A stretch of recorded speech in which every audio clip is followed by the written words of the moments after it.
see, cooperative is about numbers. All right?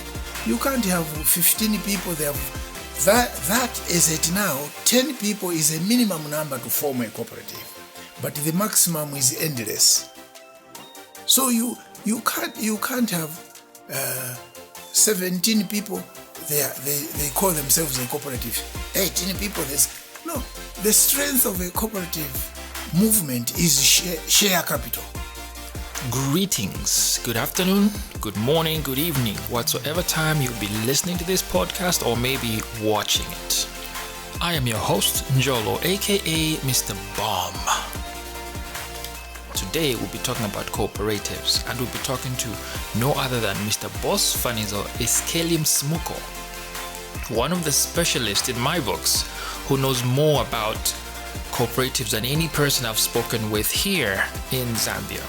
Now, Mr. Smoko worked for the Eastern Cooperative Union from 1973 to 1986, and that's like 15 years. He also worked Assistant Director, Regional Planning at National Commission for Development Planning. Retired at Cabinet Office, Senior Revenue Analyst's Budget. Now, here's where we would like to tap some wisdom and get some wisdom from people who have been in the system for some time. Welcome to Dissect Unfiltered. Let's go straight into the questions. Please start us up on cooperatives. What are cooperatives and are they important in this country? Cooperatives are very important. Not because I have grown through this system, but many countries, when you hear of them having a very healthy GDP, much of it is coming from cooperatives. Why? Because cooperatives, in essence, we are talking about agriculture. Particularly in Zambia, 3/4 of cooperatives are agricultural. It is now that we hear cooperatives being formed in mining and so on, but they are important because, one, it is agricultural. Two, agricultural involves food security. So cooperatives are important because, again, you help people to come together, to work as a team, and that increases production other than picking on an individual. You know, Zambia today, I heard the president say there is a target of about 1 million metric tons of maize, which is aimed at for year 2026. So how can cooperatives help this number? How help Zambia reach this digit or maybe even exceed?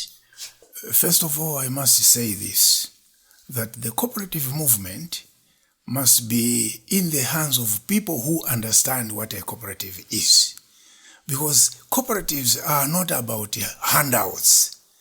When you are a member of a cooperative, anything that you need must come from you. And if your target is bigger than your ability, that's when you ask a second person to help, like government. Yeah. You say, this is the way we want to go and this is the magnitude, but we are short of this. Can you make up of the shortfall? So this 1 million metric tons, to me, I find it achievable. Because my province, Eastern Province, the prediction or expected yield for 2026 is about 544,303 metric tons. Now, if that comes from a province, put the 10 provinces together. For sure, the production, possibly there is a province that beats Eastern. So it means possibly 5, 7, you're already having 1 million metric tons. How long have you been dealing with cooperatives? Right from the time we left secondary school. I left secondary school in 1972 and I went into cooperatives in 1973 January. Eastern Province Cooperative Union at that time. Oh, yes. Yes. When we look at cooperatives, is there a way that cooperatives communicate provincially, or each cooperative is each one for himself in each province in Zambia? Do you just have experience in Eastern Province, or there was some intercommunication around? Basically, when you talk of cooperatives, the performance must be universal. When you are in Southern and you talk about cooperatives, when you are in Northwestern and you talk about cooperatives, the dealings must be universal. It's as long as we are talking about agricultural cooperatives. You grow favorable crops in a particular province.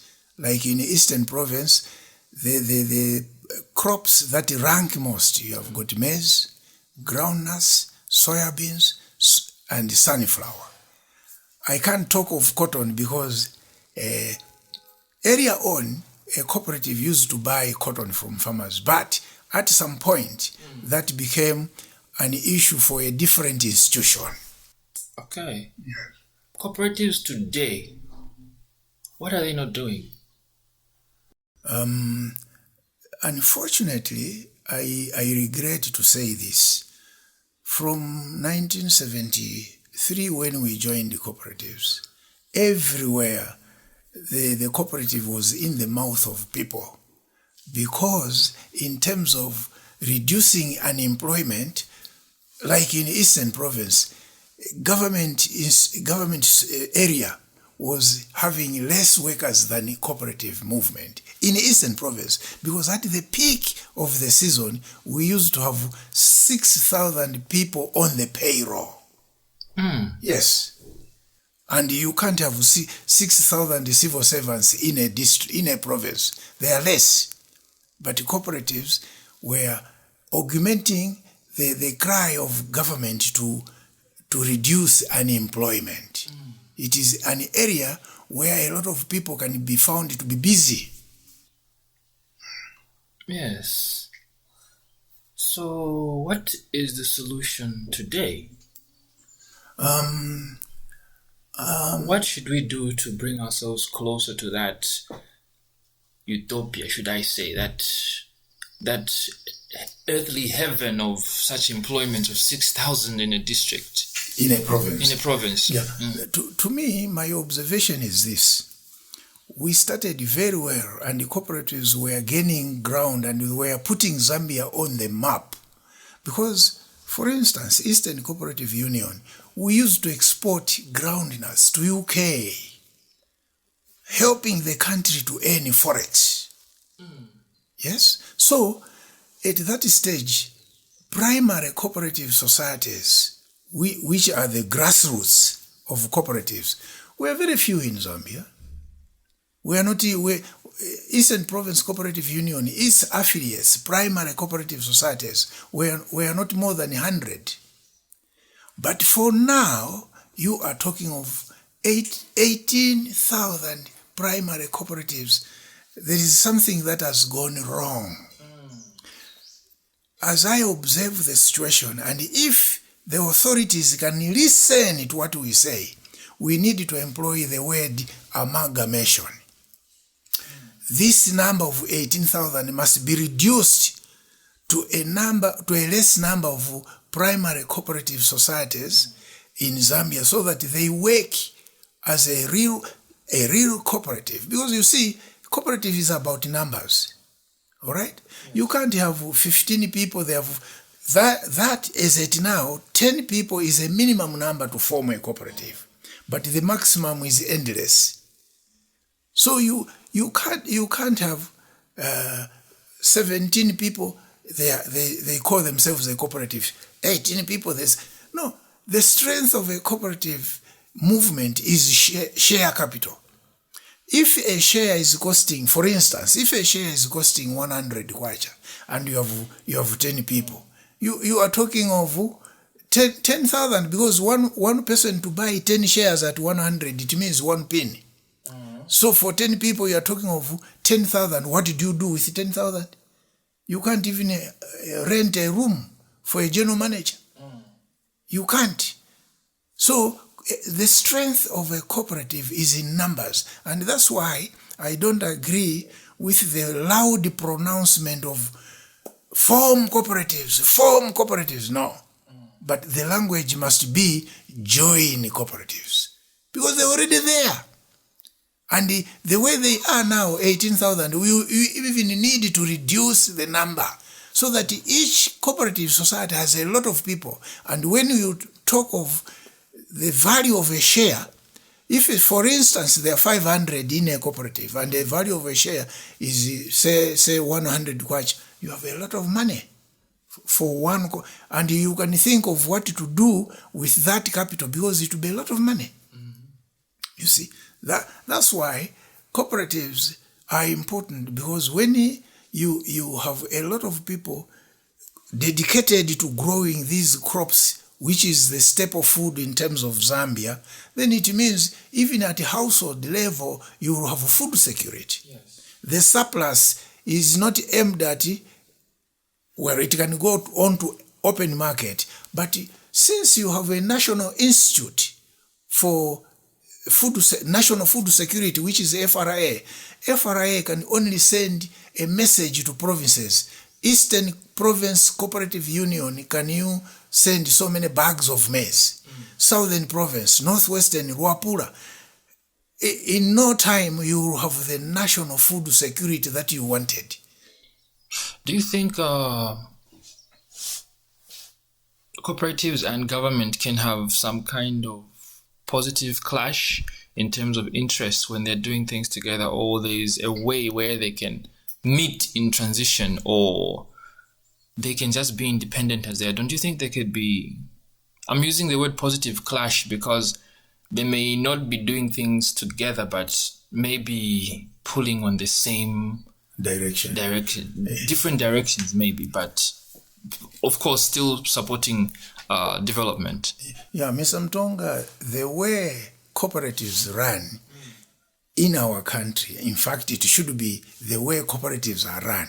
One, the Bible of a cooperative is the Cooperative Societies Act.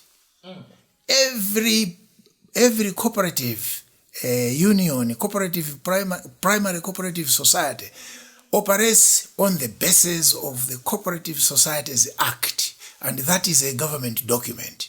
And we have the registrar of cooperatives, who is a civil servant, based in the ministry that houses cooperative department. So you can't operate outside this, because you are now becoming ultra-vires. You are offending the government, because the government has already given you which direction to go.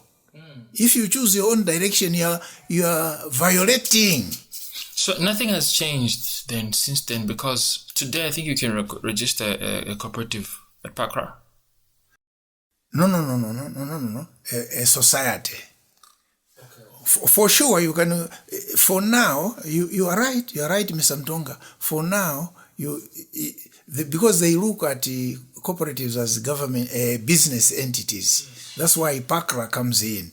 But in actual fact, a cooperative society has got to be registered under a Cooperative Societies Act, not Societies Act. Yes. Cooperative Societies Act. Okay, meaning that even if you're registered this side, you still follow these rules, the Bible of cooperatives. Yes, because the Act, for instance, as we joined the cooperatives movement ourselves, the Cooperative Societies Act was the Cooperative Societies Act 1970, which was repealed in 1998 by the government that took over national leadership from Second Republic, or First Republic, or Second Republic, UNIP. Yes. Yeah, they changed to Cooperative Societies Act 1998, but basically what it is that even if they repealed 1970, the 1998 Act has still to be followed by the cooperative movement, because that's the guide of how you should run cooperatives. I must mention here, Mr. Mtonga, that the role of government in cooperatives, when we look at the Cooperative Societies Act, is that they want to promote and establish cooperatives. But it's not the government that establishes. Yeah, because when, for instance, now you have a mushroom of cooperatives because some of them are politically formed. Now, when a cooperative is formed through that window, it means members will be looking at the one who engineered the formation of this. Then you have lost the target, because a cooperative society is formed by people of similar difficulties, and they want to find a common solution. That's how it should be.